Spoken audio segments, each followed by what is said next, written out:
Chokwadi zita raJesu rakanaka kwazvo, rinonyaradza mutendi, rinofusa kutya. Chokwadi zita raJesu rakanaka kwazvo, rinonyaradza, rinomunyaradza, rinofusa kutya. Jesu idombo, dombo randinovakira, nzvimbo yokuvanda, rura risingateredze, rizere nengoni. Yere, cheke, nzvimbo yokuvanda, rura risingateredze, rizere nengoni. Rinorapa mweya wake, rinomunyaradza, rinomupa kuzorora. Dombo randinovakira, nzvimbo yokuvanda, rura risingateredze, rizere nengoni. Yere, cheke, nzvimbo yokuvanda, rura risingateredze, rizere nengoni.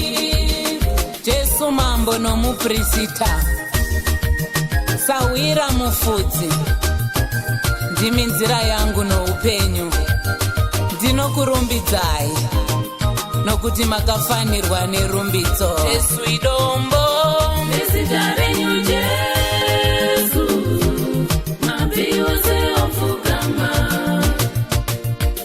urwere hwoporeswa, zvakasungwa zvosunungurwa. Yere, nezita renyu Jesu, mabvi ose opfugama, urwere hwoporeswa, zviratidzo nezvishamiso zvoonekwa. Vanochema vonyaradzwa, vane nzara vogutiswa, nevarombo vobvumiswa, vakasungwa vosunungurwa.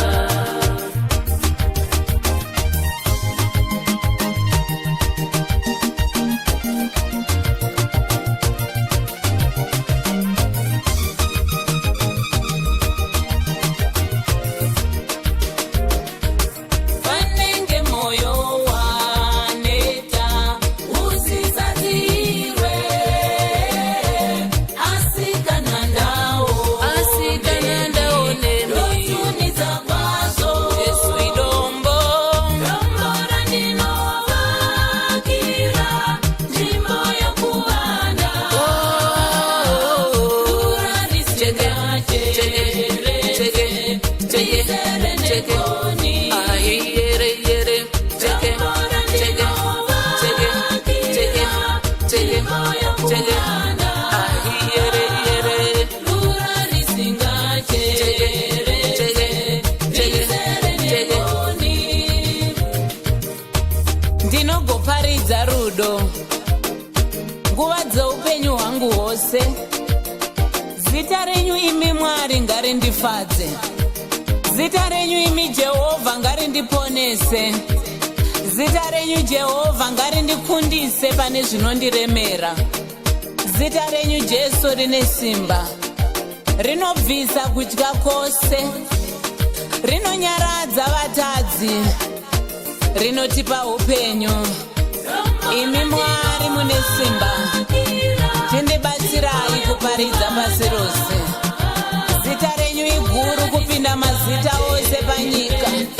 Wese anonzwa zita renyu ngaanzwe kukurumbidzai. Mbiri kudenga kuna Mwari, mbiri kumusorosoro kwamunogara, nesuwo panyika tinzwe simba renyu kufamba pakati pedu.